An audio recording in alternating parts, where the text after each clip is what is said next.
back, friends, Sarah rightly brought up the demonic stalking this conversation. So at this talk, so we're talking about all the four characteristics of the glorified body, and at times we see them exhibited within people. Uh, You want to just articulate them one more time? sure, it was impassibility, subtlety, agility, and clarity. So sometimes, some individuals have that, the capacity to bilocate, the capacity to appear, and this sort of thing. So now we have to have a warning, and we have to be aware that Satan can masquerade as light or illumination. There's some fascination with some, I forget what they call it, where they're trying to project themselves into different realms to to do that. There's a word for it, and maybe it's good that we don't know it just but we have to have a guard against that. Humans, so we have we have darkness of both sin and ignorance, and that affects our intellect. And when we get into these realms and we see some glimpses of these sort of things, a spiritual director and the perennial wisdom of the magisterium are critical, because if any sort of attraction is away from the perennial wisdom of the magisterium, they can't be of God. They just really can't. And a spiritual director, he'll be able to, who knows us, can take into account, is this a psychological phenomenon we're experiencing? Is it spiritual? Is it physical? Take that in. John of the Cross. So this is the book we're going to be heading into. The collected work. In his spiritual counsel number 10 said, the one who aspires to perfection, so perfection is union with God, should use 3 precautions to be delivered from the devils.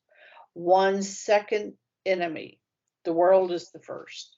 And it should be noted that among the many wiles of the devil for deceiving spiritual persona, the most common is deceiving them under the appearance of good rather than of evil. And isn't that the truth? Just how easily susceptible we are to manipulations like that. That I think is what we just watched happen in our world, was the corruption of the good of each individual human person having compassion for another person, to use that level of interior generosity to lock down the world, as it were. That's right. They didn't come right out and say, we wanted your grandma and your grandpa to die a lonely and agonizing death because of medical mistreatment, which is true. That is what happened in lots of it. No, it was, we need to protect grandma and grandpa. And, having them look at you on a screen on your iPad. It's as good as you're being there. Yes. Yeah. I know, it really is incredible. I mean, and I don't think that there is a point in history where you would not be able to see that, like any corrosive element. Nobody, and I know that I've quoted this before, and I keep looking for the progenitor, as it were, of the quote, but that, man does not do evil because he loves evil. Man does evil because he becomes bored with goodness. And in this instance, it's not so much that he's bored with goodness as much as he is easily manipulated with it, right? He ends up, every instinct in regards to that, that line that you just said about, you don't want to harm grandma. Well, no, no one does. And so consequently, that good, which is to not harm someone that you love, becomes the driver to destroy a relationship, which becomes really, I don't know how you can't see like what St. John of the Cross is saying here, this deception of goodness, that he deceives under the guise of goodness. How you cannot see some real radical demonic element there. And that goes straight to the second point under the dangers, is recognizing the fruit. Back to our garden analogy. What does this fruit produce? Does it produce peace, tranquility, love, joy, and charity towards neighbor? Right. And we really have to be careful, right. That No, would go have ahead. been your clue with grandma, or grandpa being locked away like that. Yeah. And I think too, like we often we immediately subscribe to the word fruit, a good, right? We think something that bears fruit is good, but some fruit is poisonous. I mean, and you really, like, just to take it back to the garden analogy, not all fruit is edible, and not fruit is good for the human person. And it really does require, I mean, I think, for instance, of mushrooms, it really takes a person with intent. Like, I wouldn't trust myself with a mushroom. I mean, if it doesn't come packaged at the grocery store, and even there, I'm taking an enormous leap of faith that the person who is providing those mushrooms to me knows what they're talking about, right? But that is one of those things where you can be looking at two mushrooms in the ground, and if you don't know how to discern the difference, one will lead you to life, to health and to happiness, and the other will lead you to death. And in this analogy with our garden, just because something springs up from the ground, I think that we're very naive in that regards, right?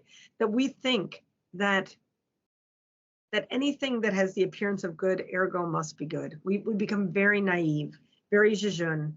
And, all of nature fell when Adam and Eve sinned. It's not as though the earth stayed like pure and wonderful. No, the earth became also our enemy, right? I mean, how did you say that before? That St. John of the Cross considered the devil our second enemy after The the world. earth, after the world. I mean, how fascinating is that?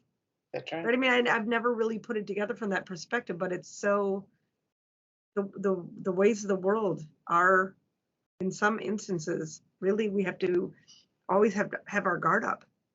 That's right. Sorry. Sarah, you hit on something. I have it right here.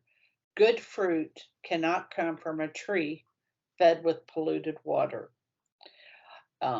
So, you could have an apple tree. Let's say we all know it's an apple tree, but if it's beside water that is polluted, that fruit is not going to be towards health.